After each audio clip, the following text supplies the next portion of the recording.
राजस्थान की डोगरा चतुर्मास के पश्चात विचरणकारिणी भीलवाड़ा में खजाना हुआ और भाव बना कि पोषपति दशमी का दिन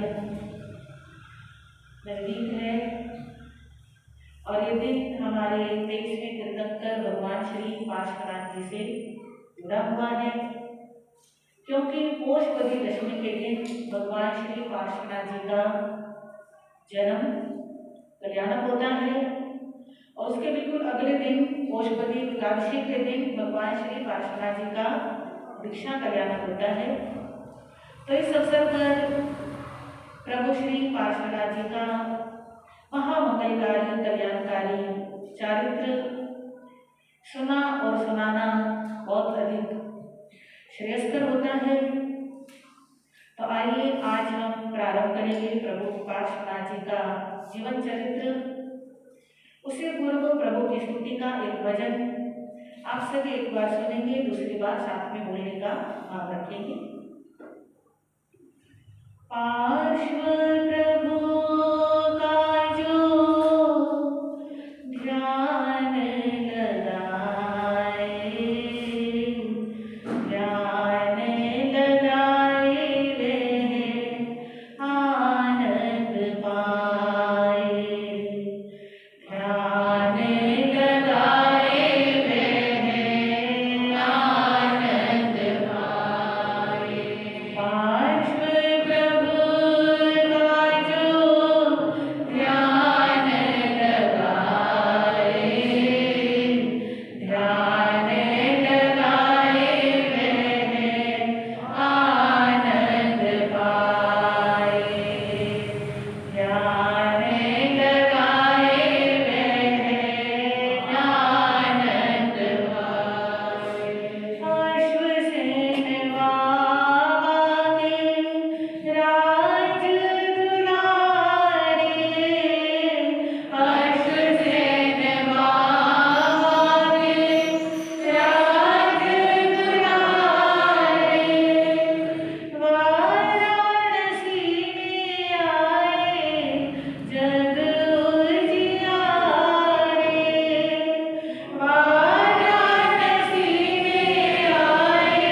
हाथ जोड़कर आंखें बंद करके अत्यंत श्रद्धा भक्ति और प्रेम के साथ सभी मिलकर बोलेंगे हरि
श्री महावीराय नमः। जय आत्मा, जय आनंद, जय देवेंद्र, जय शिव। आगम ज्ञाता उपाध्याय भगवत परम पूज्य गुरुदेव श्री जितेंद्र गुरुदेव नमः। जय शशिकांता, जय सरिता, जय अजय, जय मंजुला। गुरु कृपा से गुरु चरणों में रहकर मेरी ये अल्प बुद्धि जो भी कुछ स्वीकार कर पाई, कुछ आपके समक्ष रखने का प्रयास करूं। देवाधिदेव चरम तीर्थंकर शास्त्रीश प्रभु महावीर स्वामी की अंतिम देशना श्रीमद् उत्तराध्ययन सूत्र की पावन पवित्र आनंददायिनी कल्याणकारिणी वाणी, जिसमें फरमाया गया है कि भगवंतों का, केवल ज्ञानी परमात्मा का, अरिहंत परमात्मा का या पंच परमेष्ठी भगवान का गुणगान करने से, उनकी जीवन कथा कहने से और सुनने से इस आत्मा को अपूर्व लाभ की प्राप्ति होती है। जिस व्यक्ति ने तीर्थंकर परमात्मा महावीर स्वामी, पार्श्वनाथ जी, ऋषभदेव जी, शांतिनाथ जी, 24 तीर्थंकर हुए और आदि गणधर श्री ऋषभ सेन जी से लेकर गौतम गणधर आदि गणधरों के 16 सदियों के चारित्र सुने हैं। उन्हीं का कान मिलना सार्थक है, सफल है। समझ आ रही? जिसने महापुरुषों के, भगवंतों के चारित्र नहीं सुने, उनको ये कान मिलने और ना मिलने बराबर है। जिसने तीर्थंकर परमात्माओं के चारित्र जीवन कथाएं अपने मुख से कही हैं, गाई हैं, किसी को सुनाई है, उसी का जिह्वा मिलना सार्थक है। जिसने सुनाई नहीं, उसका जिह्वा मिलना भी सार्थक नहीं। तो ये मौका है, अवसर है हमारे पास कि हम 23वें तीर्थंकर भगवान श्री पार्श्वनाथ जी का चारित्र सुने और सुनाए, स्वयं भी सुने, औरों को भी प्रेरणा दें, क्योंकि ये बहुत दुर्लभ अवसर होता है, बड़ी कठिनाई से जीवन में प्राप्त होता है। इस अमूल्य अवसर का अधिक से अधिक लाभ उठाने का प्रयास किया। तो प्रभु पार्श्वनाथ जी का जीवन चरित्र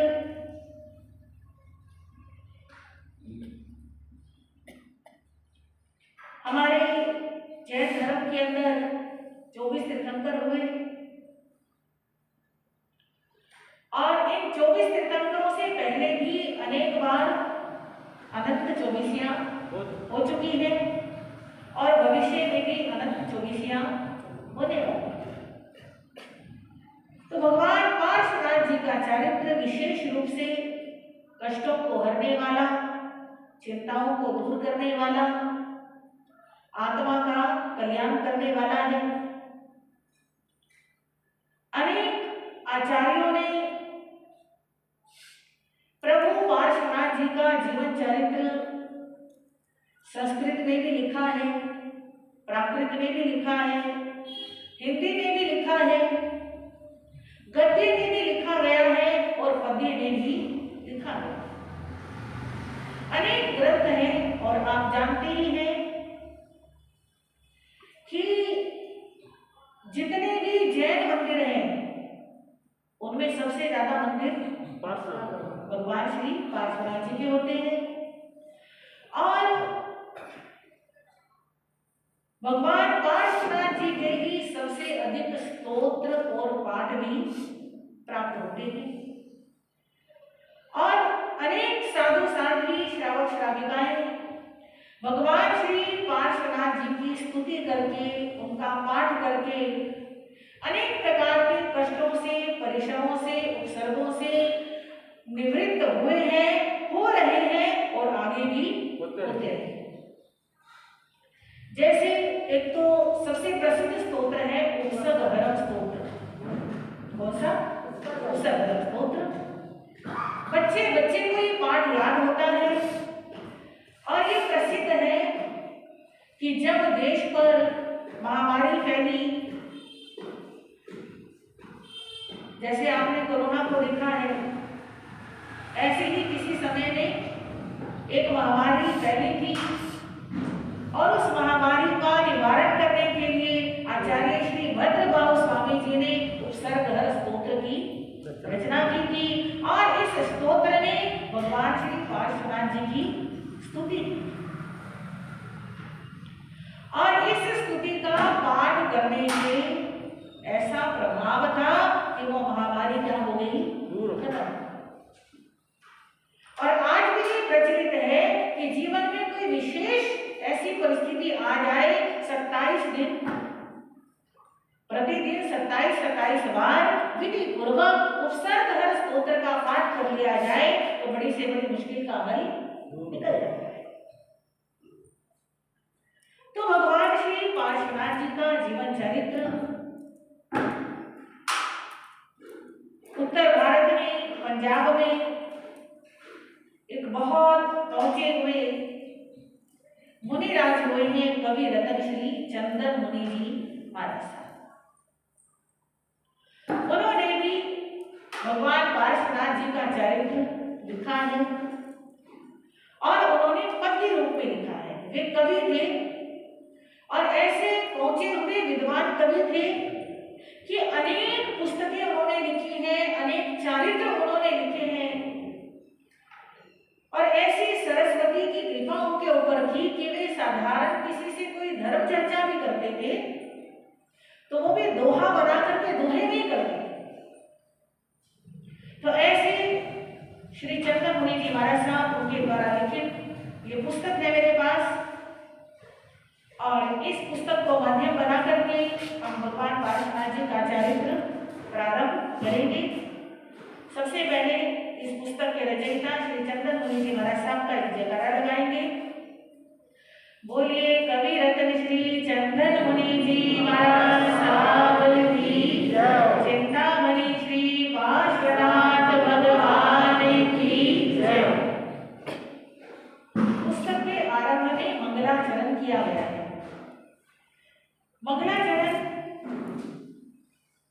कोई भी जब नया काम प्रारंभ किया जाता है, चाहे वो लौकिक हो चाहे वो लोकोत्तर हो, सबसे पहले मंगलाचरण आवश्यक होता है।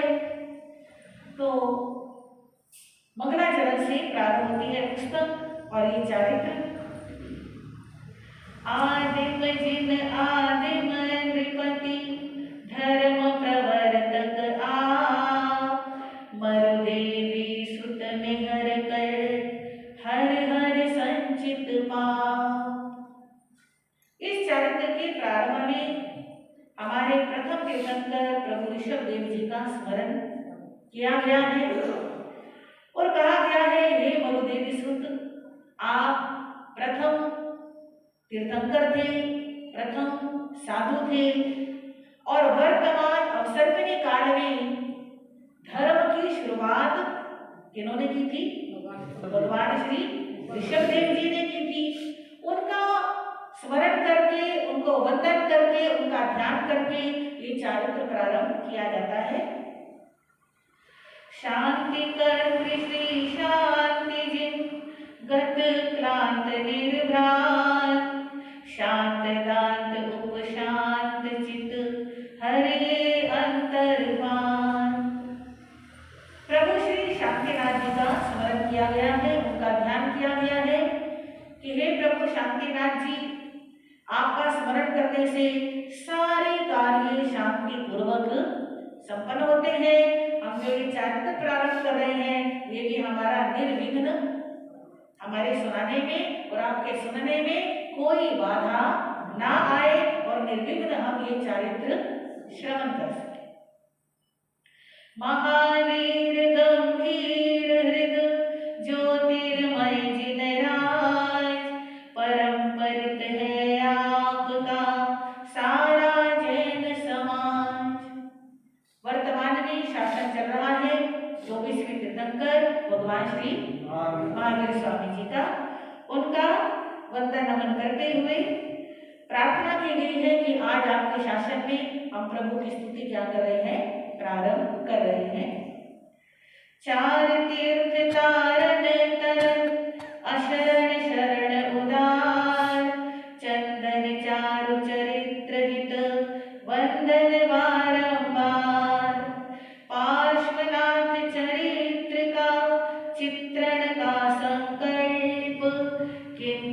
मेरी मति, दोनों है अत्यल्प। चार तीर्थों को वंदन नमन किया गया है, साधु, साध्वी, श्रावक और श्राविका। और कहा गया है कि हे प्रभु, मेरे मन में बड़ा पवित्र भाव है कि मैं पौष बदी दशमी के अवसर पर प्रभु पार्श्वनाथ जी का चरित्र सुनाऊं और आप सब सुने, परंतु समय भी कम है, केवल आज से लेकर के 7-8 दिन का, 9 दिन का समय है और हमारी मति भी अल्प है। इतना विशाल चरित्र इतने कम समय में, हाँ जी, गुरुओं की कृपा से ही सुनाया जा सकता है। इष्ट देव आराधना देती फल प्रत्यक्ष, सिद्ध हुआ ही समझता चंदन अपना लक्ष्य।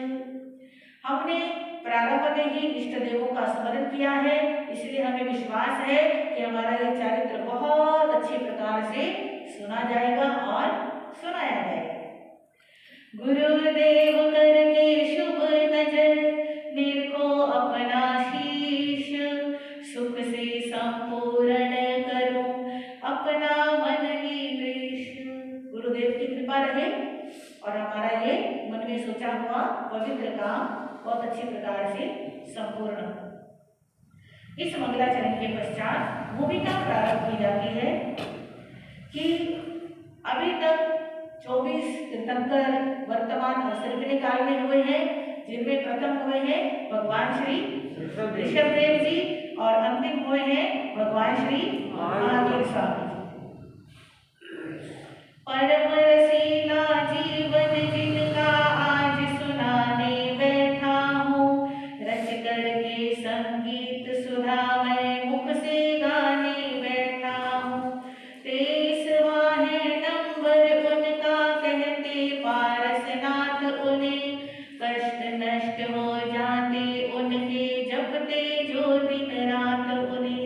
इन 24 तीर्थंकरों में जो 23वें नंबर पर है, उन भगवान पार्श्वनाथ जी का चरित्र सुनाना प्रारंभ कर रहे हैं। और जो दिन रात भगवान पार्श्वनाथ जी का स्मरण करता है, उन्हें वंदन नमन करता है, उनके सारे कष्ट क्या हो जाते हैं? दूर हो जाते हैं। जीवन कथा यथा जिनवानी, रग रग बीच रवाना जी, चंदन चंदन जैसे बनकर जीवन सफल बनाना जी। प्रभु की वाणी और प्रभु का चरित्र अपने जीवन में रवाना और अपने जीवन को सफल बनाना। प्रभु पार्श्वनाथ जी वे भी हमारे ही तरह कभी एक साधारण प्राणी थे, परंतु उनकी जन्मों जन्मों की साधना ने उनको क्या बनाया? तीर्थंकर बनाया। कहा गया है, एक जन्म के तप के द्वारा महापुरुष है कौन बना, पता लगाया बार बार पर उत्तर इसका मौन बना। जन्म जन्म का तपश्चरण ही श्रेष्ठ बनाता मानव को, जन्म जन्म का तपश्चरण ही रहा उठाता मानव को।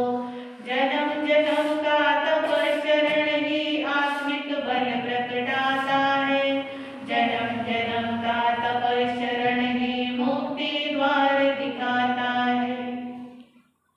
अनेक जन्म लगते हैं, तब कहीं जाकर के एक आत्मा के अंदर ऐसी योग्यता प्रकट होती है कि वो भगवत स्वरूप को प्राप्त कर सके। हाँ जी, कितनी शांति, कितनी सहनशीलता, कितनी समता प्रभु पार्श्वनाथ जी के जीवन में दिखाई देती है। वो किस वजह से दिखाई देती है? कि उनकी जन्मों जन्मों की साधना। आज हम कितना भी प्रयास कर लें कि क्रोध का प्रसंग आए हम शांत रहेंगे, हाँ जी, पर फिर भी क्रोध आ जाता है।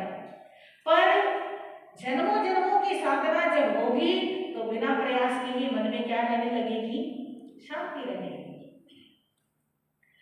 पहले के 9 भव में भारी करने करके आए हैं, जन्म मरण का दुस्तर सागर पहले करके आए हैं, क्षमा शांति संतोष दया को मन में भर के आए हैं, कदम कदम पर संभल संभल कर पगले धर के आए हैं।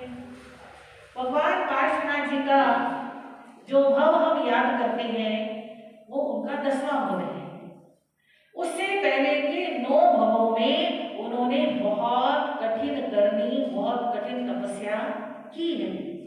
ये 9 के 9 भव एक से बढ़कर एक शिक्षा देने वाले हैं, एक से बढ़कर एक प्रेरक हैं और हमारे अनंत जन्मों के पापों की निर्जरा करने वाले हैं। और पार्श्वनाथ जी ने जैसी शांति और समता का परिचय दिया, जिसे देख करके दांतों तले उंगली दबाई जाती है, ऐसे चारित्र के पीछे उनकी बहुत बड़ी साधना है। पार्श्व प्रभु सचमुच पारस थे, अथवा उससे बढ़ करके स्वर्ण लोह से करता पारस करते आप बराबर थे। कहा गया है कि एक होता है पारस पत्थर, जिसे पारसमणि कहते हैं, उसके साथ लोहे का स्पर्श हो जाए तो वो लोहा क्या बन जाता है? सोना बन जाता है। पारस के साथ लोहे का स्पर्श हो जाए तो लोहा सोना बनता है। परंतु पार्श्वनाथ भगवान ऐसे हैं कि उनका चरित्र सुना जाए, उसे ध्यान में लाया जाए, उसे जीवन में उतारा जाए, तो उनकी शिक्षाओं को जीवन में अपनाया जाए तो आत्मा परमात्मा बन जाती है, उनके समान ही बन जाती है। पारसनाथ भगवान अपने शरण में आने वाले को स्वयं क्या बना देते हैं? पारस बना देते हैं। वीतराग थे, महाभाग थे, परम त्याग के पथिक महान, दया सत्य से शांतिशील से किया जगत का था कल्याण, भेदभाव का नाम नहीं था, स्वार्थ नहीं था कहीं निकट, काम क्रोध मद मोह लोभ के नष्ट किए थे शत्रु निकट, आप तरे भव सागर को और भक्तों को भी तारा था, यथा नाम था तथा काम था, जीवन अमृत धारा था। कैसे थे भगवान पार्श्वनाथ? वीतराग थे। वीतराग का मतलब न किसी के प्रति राग और न किसी के प्रति द्वेष। त्याग पथ के पथिक थे। अपने जीवन में उन्होंने दया, सत्य, शांति, शील, संतोष इनका आचरण किया था और एक जन्म ही नहीं, जन्मों जन्मों तक किया था।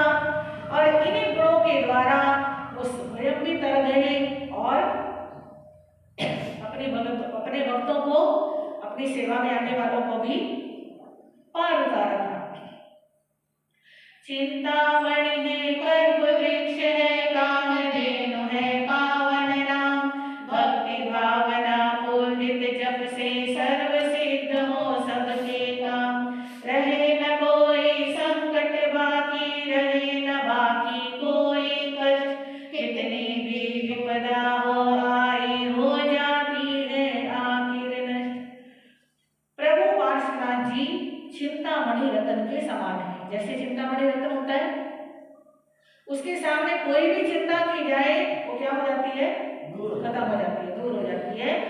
और कल्प वृक्ष जो होता है वो व्यक्ति की सारी जरूरतों को पूरा करता है। जैसे कामधेनु गाय होती है, उसका दूध अमृत के समान होता है, सारी कामनाओं को पूर्ण करने वाला होता है।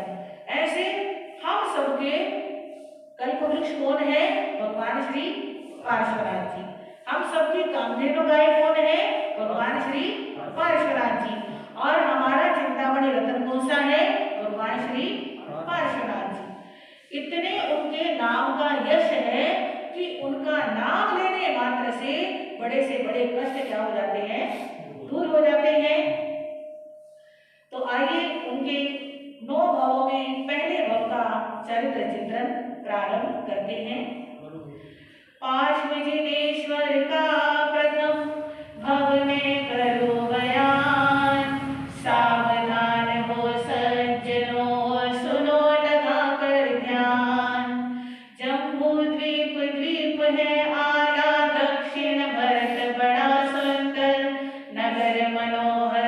पोतनपुर था जिसे देखने सुर आतुर।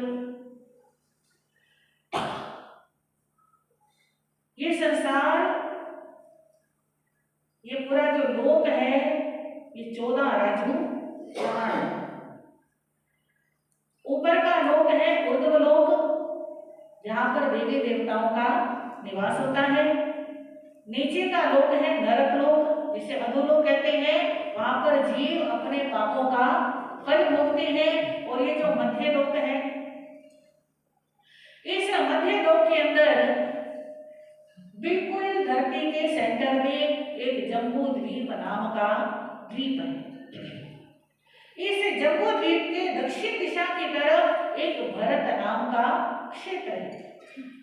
इस भरत क्षेत्र में 6 खंड है। भरत क्षेत्र में कितने खंड हैं? 6 में से 5 खंड अनार्य लोगों के हैं और 1 खंड आर्य लोगों का है। उस एक खंड के अंदर पोतनपुर नाम का नगर है। कौन सा नगर है? नाम सभी याद रखना। धरती पर जो नगर न होता, धरती की क्या महिमा है। नारी पुत्रवती होने से होती उसकी गरिमा है। कहते हैं कि इस धरती की शोभा अलग अलग गांवों और नगरों से। अगर धरती पे नगर नहीं हो, शहर नहीं हो, तो धरती की क्या शोभा है। ये पोतनपुर नगर ऐसा है जिसे देखने के लिए स्वर्ग के देवी देवता भी लालायित रहते हैं कि हम भी क्या देखने जाएं? पोतनपुर नगर देखने जाएं। स्वच्छ नगर सुंदर सुरपुर सागंदा, नगर समझिए नर, सुथरापन गंदापन करते स्वर्ग नरक जितना सापर। ये पोतनपुर जो नगर था बिल्कुल साफ सुथरा था, सुंदर नगर था। कहीं कोई गंदगी का नाम निशान भी नहीं था।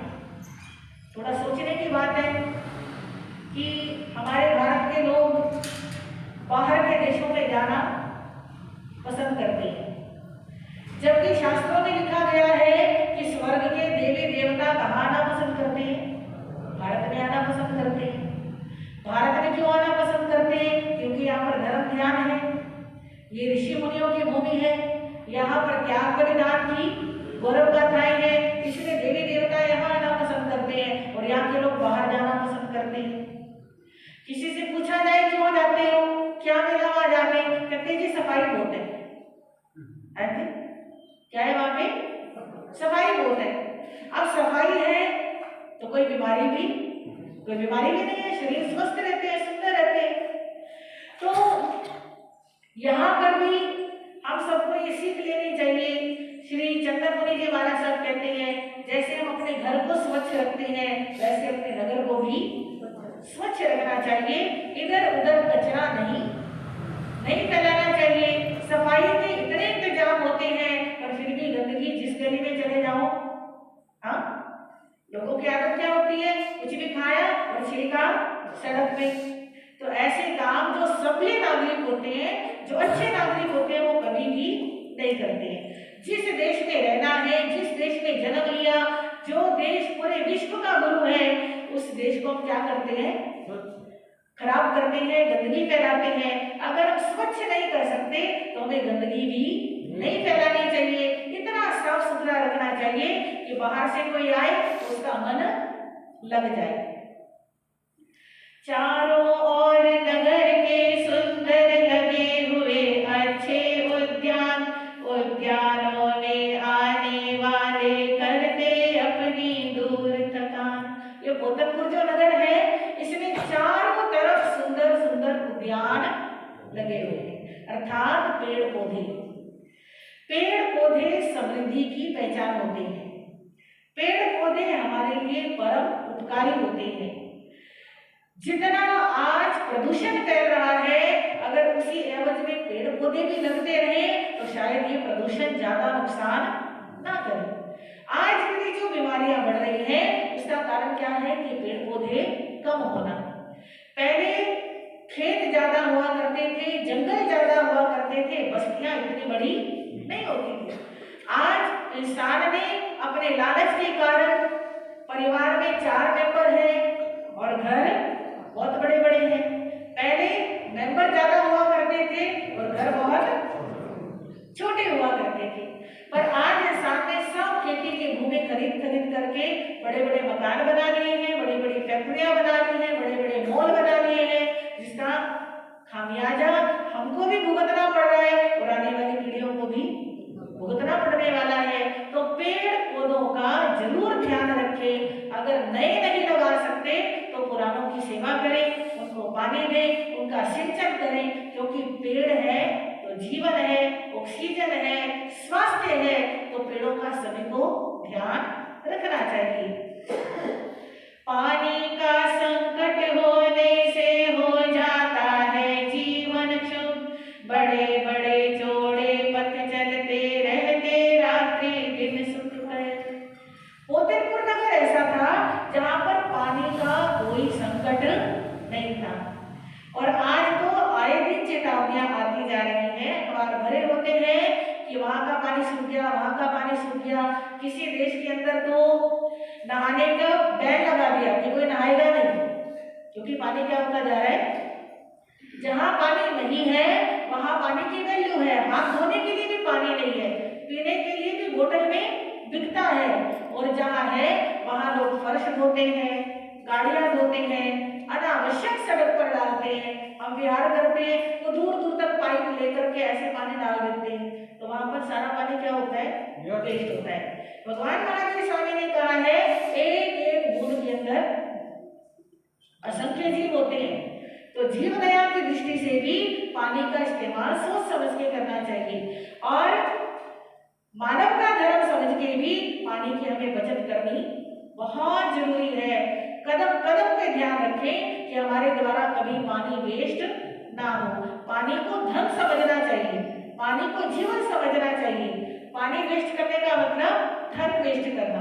तो हम सब ऐसा प्रयास करें कि कम से कम गाड़ी पाइप लेकर के नहीं धोएंगे, छोटी बाल्टी में थोड़ा सा पानी लेकर के इतना रखें, फर्श को धोए बिना काम चल सकता है, रोज नहाए बिना भी चल सकता है। सर्दी के दिन है, आप 2 दिन में 3 दिन में 1 दिन थोड़े से पानी का इस्तेमाल कर सकते हैं।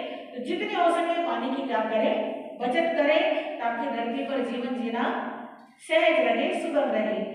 और पोतनपुर नगर ऐसा है जहां आप दिन में कहीं बाहर निकलो या रात में कहीं बाहर निकलो, कोई खतरा चोरी का नहीं है। चोरियां क्यों करते हैं लोग? चोरियां इसलिए करते हैं, एक व्यक्ति के पास बहुत ज्यादा धन है और एक व्यक्ति की जरूरतें भी पूरी नहीं होती हैं। तो ध्यान रखना है, कोई अगर मजबूर नजर आता है, दुखी नजर आता है, उसकी सहायता करें ताकि उसे चोरी करने को मजबूर ना होना पड़े। चारों ओर बड़े दरवाजे आने जाने देते थे, मौन धार कर खड़े खड़े वे सभी तलाशी लेते थे। यानी सुरक्षा के पूरे इंतजाम थे, चारों तरफ बड़े बड़े गेट थे उस नगरी के, और मौन खड़े रहते थे, आने जाने वालों को समझ लो वो देखते रहते थे। सूर्योदय होने से खुलते रात रात वे रहते बंद, कहते यदि समय वाणी के रहिए आप सदा पावन। सूर्योदय के समय में गेट खुलते थे और सूर्यास्त के समय में गेट क्या हो जाते थे, बंद हो जाते थे। आज के समय में अगर पूछा जाए सूर्योदय कब होता है, सूर्यास्त कब होता है, हाँ जी, कितने लोगों की तो जिंदगी ही शाम को 4 बजे शुरू होती है, सारी रात जागते हैं और दिन में सोते हैं। तो अब कोई नियम ऐसा नहीं रहा। पहले तो ऐसे कहा जाता था जो रात्रि में भोजन करता है और जो रात्रि में चलते हैं, बाहर घूमते हैं, वो निशाचर होते हैं, क्योंकि रात्रि को कहते हैं निशा, और रात्रि में चलने वाले और चलने वाले निशाचर। पर आज ये परिभाषाएं समय के साथ क्या हो गई है, बदल गई है। आज दिन और रात का कोई विवेक रहा नहीं है। ये बदलता हुआ जो टाइम टेबल है, बदलती हुई जो दिनचर्या है, ये भी आज के मानव की परेशानी का बहुत बड़ा कारण है स्वास्थ्य से संबंधित, मानसिक स्वास्थ्य से संबंधित बहुत सारी समस्याएं इस बदलती दिनचर्या के कारण आ रही हैं। तो हमें ऐसा चिंतन करना चाहिए कि श्रम करने के लिए दिन बनाया गया है और विश्राम करने के लिए रात्रि बनाई गई है। तो हमें रात्रि में विश्राम और दिन में काम का ध्यान रखना चाहिए। ये पोतनपुर जो नगर है जिसकी इतनी तारीफ की गई है, इसके राजा कौन थे? भूप वहाँ अरविंद बड़े ही जनता के हितकारक थे, शुद्धाचारी पर उपकारी जैन धर्म के धारक थे। हर्ष चोच से तीक्ष्ण बुद्धि से शीघ्र शुद्ध कर देते न्याय, पक्षपात करने वालों को लगती प्रजाजनों की हाय। अरविंद नाम के राजा उस पोतनपुर नगर में क्या करते थे? राज करते। कैसे थे ये राजा?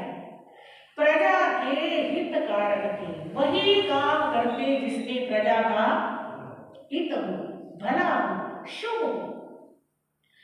उनका आचरण परम शुद्ध था, शुद्ध जैन धर्म के उपासक थे। उनकी बुद्धि जैसे कहते हैं ना, हंस की चोंच होती है। हंस की चोंच में क्या शक्ति होती है? उसके सामने दूध और पानी मिला के रख दो तो वो क्या कर देता है? दूध को अलग और पानी को अलग। ऐसे ही पोतनपुर नगर का राजा अरविंद, उसके सामने कैसी भी जटिल समस्या आ जाए, वो दूध का दूध और पानी का पानी तुरंत न्याय करते थे, कभी भी न्याय में देर नहीं करते। आज के समय में न्याय व्यवस्था कैसी है? हाँ, इतना टाइम मिल जाता है न्याय मिलने में कि उसकी उम्र ही क्या हो जाती है? बीत जाती है। कितने कितने सालों तक फाइल लटकी रहती है। तो पोतनपुर के राजा तुरंत क्या करते थे? न्याय करते थे, कोई फैसला अटका करके नहीं रखते। गुणियों संत जनों का आदर सेवा करने में तत्पर, बहुत बड़ा महात्म्य मिला है सत्संगति का धरती पर। दमन शत्रुओं का करने में दया हया का काम नहीं, हिम्मत नहीं बताने पर यह दुनिया कहती राम नहीं। राजा अरविंद हमेशा संतों का, गुणवानों का, ज्ञानियों का क्या करते थे? आदर करते थे, सम्मान करते थे, उनके चरणों में बैठते थे, प्रवचन सुनते थे, धर्म सुनते थे, ताकि बुद्धि क्या रहे? सात्विक रहे। जैसे शरीर का भोजन आहार होता है, अन्न होता है, ऐसे ही दिमाग का भोजन अच्छे विचार होते हैं। और अच्छे विचार कहाँ से मिलते हैं? सत्संगति से प्राप्त होते हैं। इन चीजों का अरविंद राजा विशेष ध्यान रखते थे। और जहां वो प्रजा के लिए भगवान के समान थे, वहीं वे शत्रुओं के लिए विकराल काल के समान थे। शत्रुओं का दमन करने में ना कभी दया करते थे और ना कभी संकोच करते थे, शर्म नहीं करते थे।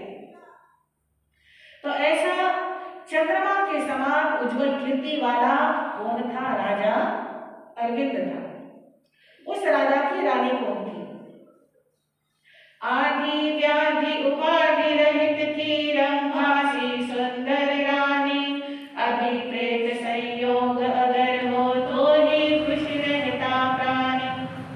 रंभा के समान सुंदर अरविंद राजा की रानी थी, और केवल तन से ही सुंदर नहीं थी, मन से भी सुंदर थी। इस चीज का बहुत अंतर होता है। आज जब किसी का संबंध तय करते हैं तो क्या देखते हैं? केवल बाहर का रूप देखते हैं, या उसने कितनी डिग्री पाई है। आजकल तो ये देखते हैं कि कितना कमाती है, कितना बड़ा पैकेज है। बड़ी मायने बदल गए हैं। पहले क्या देखते थे? शील देखते थे, सदाचार देखते थे, खानदान देखते थे, परिवार देखते थे।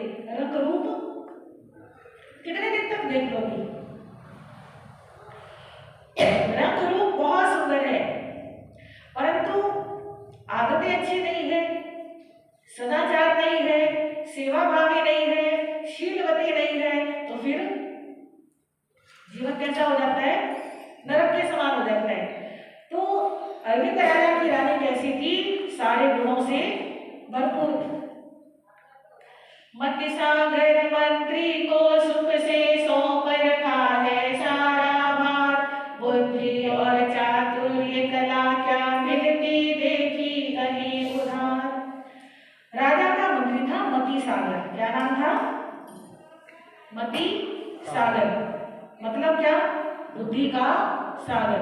इतनी बुद्धि है, विवेक है, चातुर्य है, ये चीजें तो कभी बाजार से मिलती नहीं है। कुदरती किसी किसी के गुण होते हैं, तो ये सारी बुद्धि किसमें थी? मति सागर में थी। आज का समय मेरे ख्याल से हो चुका है, अब हमें पूरा कर देना चाहिए, है ना? कर ले 5-10 मिनट, 5-7 मिनट और कर ले। राज्य रिद्धि सुख वैभव वाले, इच्छित भोग मिले सारे, पुण्योदय सूर्योदय समझो कमल सुयोग खिले सारे। राज पुरोहित विश्वभूति था, विश्वास स्थल राजा का, खेले कूदे सदा साथ में, मानो था दिल राजा का। उस राजा का एक राज पुरोहित था जिसका नाम था विश्वभूति। क्या नाम था? विश्वभूति। विश्वभूति राजा के साथ बचपन से ही खेला था, पढ़ा था और राजा का विश्वास पात्र था। विश्वभूति जो राजपुरोहित था, राजा का वफादार भी था और न्याय नीति से संपन्न भी था। विशेष रूप से जैन धर्म का उपासक था और उसने श्रावक के 12 व्रतों का जीवन में क्या किया था? ग्रहण किया था, आचरण किया था। इतना पवित्र और सुंदर उसका जीवन था। जो भी कोई काम करता, हर समय पाप से डर करके काम करता था। इन्हीं व्रतों का पालन करता सदा पुरोहित प्रीति से, आलस और प्रमाद हटाकर निश्चल उत्तम रीति से। अन्य ब्राह्मणों का मुखिया था, करते थे सारे सम्मान, फिर भी नहीं हुआ था इसको इसका जरा भी अभिमान।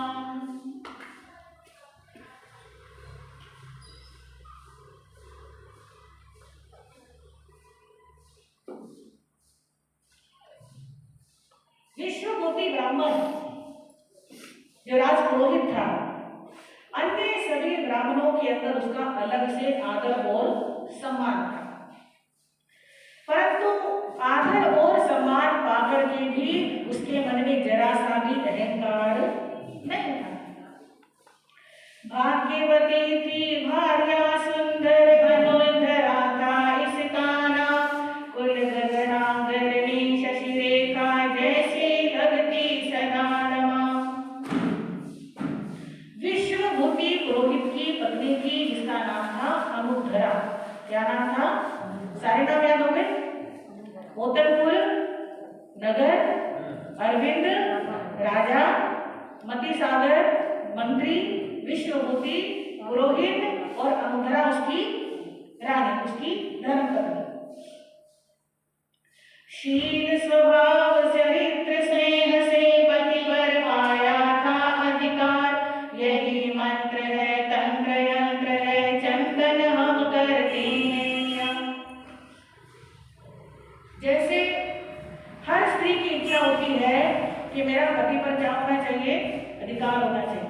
तो चंद्रमौली जी महाराज बताते हैं, पति पर अधिकार करना हो, ससुराल में अधिकार करना हो, जिस पर भी अधिकार करना हो, एक वशीकरण मंत्र है, एक ही तरीका है। क्या तरीका? सेवा करना, प्रेम रखना, कहने में चलना, आचरण अच्छा रखना, यही क्या है? वश में करने का तरीका है। अगर कोई किसी के ऊपर नाजायज अधिकार जमाता है, अपना कर्तव्य निभाता नहीं है, अपने फर्ज, अपने ड्यूटी पूरी नहीं करता और सोचता है दूसरे के ऊपर मेरा अधिकार है, तो ऐसा व्यक्ति कभी अधिकार पाने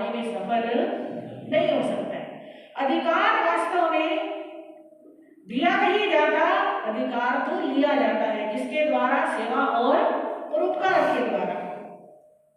तो वो पत्नी कैसी थी? अनुधरा, अपने शील में, स्वभाव में, स्नेह में, गुणों में भरपूर थी और इन गुणों के कारण पति के हृदय पर वो क्या करती थी? राज करती। हंसती हंसती रहती हरदम होती देखी नहीं उदास, आशा लेकर आने वाले जाते होकर नहीं निराश। हर समय खुश रहती। किसी किसी की आदत होती है हर समय खुश रहने की और किसी की आदत होती है हर समय उदास रहने की, उलट करके रहने की। तो आपको कौन अच्छा लगेगा? जो क्या रहे? खुश रहे। एक मुस्कुराते हुए व्यक्ति को देख करके कोई उदास होता है, दुखी होता है, वो भी अपना गम क्या हो जाता है? भूल जाता है, वो भी खुश होने लग जाता है। और कोई खुश व्यक्ति आया है सामने से और अपना कोई मुंह लटका करके बैठ जाए तो उस खुश व्यक्ति की खुशी भी क्या हो जाती है? खत्म हो जाती है। तो अनुधरा हमेशा उसके चेहरे पर मुस्कान रहती थी, खुशी रहती थी। दरवाजे पर कोई भी याचक आता कभी खाली नहीं जाता, जिसको जो चाहिए उसको वो सब क्या देती थी? आदर मान के साथ देती थी। घर में रिश्तेदार भी आते हैं, साधु साध्वी भी आते हैं, मित्र भी आते हैं, कोई भी आ जाए सबको पूरा सम्मान मिलता और सबको पूरा जरूरत उसकी पूरी होती। और किसी के मन में उसने क्या कर लिया? राज कर लिया था, दिल जीत लिया था। ऐसी रूपवती गुणवती सती सनारी थी कौन? अनुधरा। आगे समय आने पर इस अनुधरा नाम की स्त्री से 2 पुत्रों का जन्म होता है। उनकी घटना फिर आपको कल सुनाएंगे। आज प्रथम दिवस है, थोड़ा सा समय भूमिका बनाने में, थोड़ा सा समय रूपरेखा तैयार करने में लगा। कल से डायरेक्ट हमारा ये चरित्र प्रारंभ होगा और आपको इतना इसमें रस आने वाला है, इतना आनंद मिलने वाला है। कहते हैं भगवान का चरित्र है ही इतना सुंदर, जिसे सुनकर लोगों की गर्दनें ऐसे ऐसे खुशी से हिलती है। तो बहुत सुंदर ये चरित्र है। आप आए, स्वयं सुने, औरों को साथ में लेकर के आए और इस पुण्य क्रिया के अंदर भागी बने। ऐसा हमारा भाव है कि भगवान पार्श्वनाथ जी के जीवन से संबंधित एक प्रश्न मंच भी रखा जाए। तो उसका सिलेबस कल आपको दे दिया जाएगा। जो जो भाई बहन क्वेश्चन आंसर याद कर सकते हैं, 100 क्वेश्चन आंसर हम देंगे उनके जीवन से संबंधित, वो आपको याद करके लाने हैं। और जैसा भी अवसर होगा, रविवार को शुरू करेगा तो रविवार को, नहीं तो 26 तारीख को, जैसे भी अवसर होगा एक प्रश्न मंच जिसमें सारे क्वेश्चन भगवान श्री पार्श्वनाथ जी के जीवन से संबंधित होंगे। तो वो आप सब अपना मानस तैयार करें प्रश्न मंच के लिए। और पोषवदी दशमी के अवसर पर तेले की तप की आयोजन, तेले के तप का आयोजन किया जाता है। यानी कि 25 तारीख को भगवान का जन्म कल्याणक है, 26 तारीख को दीक्षा कल्याणक है और एक दिन पहले शुरू कर लो, 24, 25, 26। ऐसे 3 दिन हमारे लिए विशेष रहेंगे। इन 3 विशेष दिनों के अंदर ज्यादा से ज्यादा जप हो, ज्यादा से ज्यादा तप हो, ज्यादा से ज्यादा समय को हो, ऐसे आयोजन लेकर के आएंगे और आप सभी उसके लिए ज्यादा से ज्यादा दलाली करवाने का भाव रखें। इन्हीं शब्दों के साथ मैं अपने वक्तव्य को पूर्ण करूंगी और हमारे चंद्रशेखर आजाद नगर के इस संघ को बहुत बहुत धन्यवाद करूंगी कि ऐसे दिनों में, ठंड के दिनों में आपने इस आयोजन का लाभ लिया है। हमारे राजेंद्र जी शुक्लेचा बहुत बहुत धन्यवाद है, शुभकामनाएं हैं। आप भी अपने कुछ विचार करना चाहें, कुछ सूचना देना चाहें तो आप बताएं। श्रवण भगवान महावीर स्वामी के चरणों में वंदन नमन। पाठ पर विराजित सभी चारित्र आत्माओं के चरणों में वंदन नमन।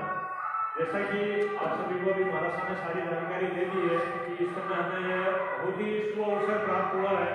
अपने क्षेत्र के लिए बड़ी ही खुशी की बात है कि हमें प्रथम बार ऐसा अवसर प्राप्त हुआ है कि पार्श्वनाथ भगवान का पूरे 9 भावों का जो वितरण उनकी सारी जानकारी है, उनके भावों के जो भी ज्ञान है, उन्होंने जो भी साधनाएं की है, जो भी तपस्या त्याग की है, उनका पूरा विस्तार रूप से हमें यहाँ पे महाराजा वो सारी चीज़ें इन 9 दिनों में हमें सिखाएंगे। तथा महाराजा ने जो अभी प्रेरणा दी है कृष्ण मंच के लिए भी और आगे दिल्ली तक आराधना के लिए भी, उसके लिए भी सभी महानुभाव ध्यान रखें। तथा क्षेत्र में जिन लोगों तक अभी ये जानकारी नहीं पहुंच पाई है या वो किसी कारण से प्रवचन में नहीं पधार पाए, तो उन तक भी जानकारी पहुंचाने का लक्ष्य रखें और अधिक से अधिक संख्या में प्रवचन में पधारने का लाभ लें और जिनवाणी श्रवण करें। आज प्रवचन के पश्चात श्रीमान गणपत जी साहब कुमट, सार्थक जी कुमट परिवार की तरफ से प्रभावना रखी गई, प्रभावना लेकर। बोलिए भगवान महावीर स्वामी की, चिंतामणि श्री पार्श्वनाथ भगवान की, आचार्य सम्राट पूज्य श्री आत्माराम जी महाराज। जयकारे सभी मित्र लगाएंगे आवाज से आवाज मिला के। आचार्य सम्राट पूज्य श्री आनंद ऋषि जी महाराज की जय। आचार्य सम्राट पूज्य श्री देवेंद्र मुनि जी महाराज की जय। वर्तमान आचार्य सम्राट पूज्य श्री शिव मुनि जी महाराज की जय। आगम पुरुष उपाध्याय भगवान पूज्य गुरुदेव श्री जितेंद्र मुनि जी महाराज की जय। उपप्रवर्तनी शरणमना सद्गुरानी श्री शशिकांता जी महाराज की जय। उत्तर घाट के प्रवर्तनी शम्य सूर्या डॉक्टर गुरानी श्री सरिता जी महाराज की जय।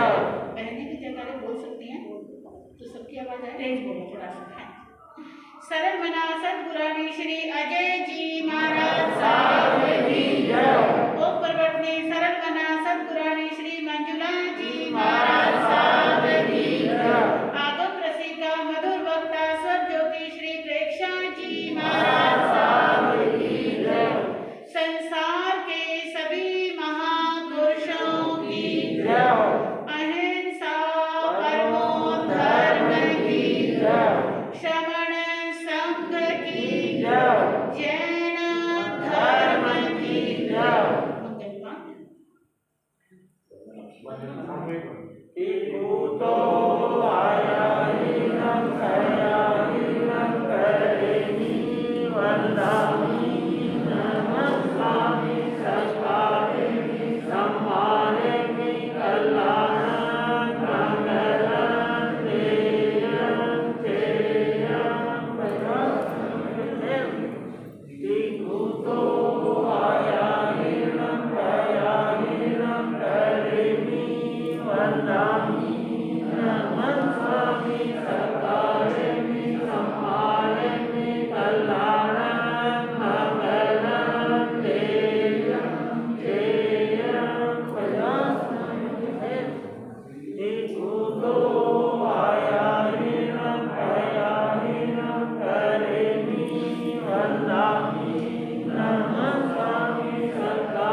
नमो अरिहंतानंद, नमो सिद्धानंद, नमो अनिर्यानंद, नमो विद्यानंद, नमो लोय सब सामनंद, ऐसो पंच नमो कालो सब पावो मनासनो, मंगलानंद च सर्वेषु परमं हवै मंगलम।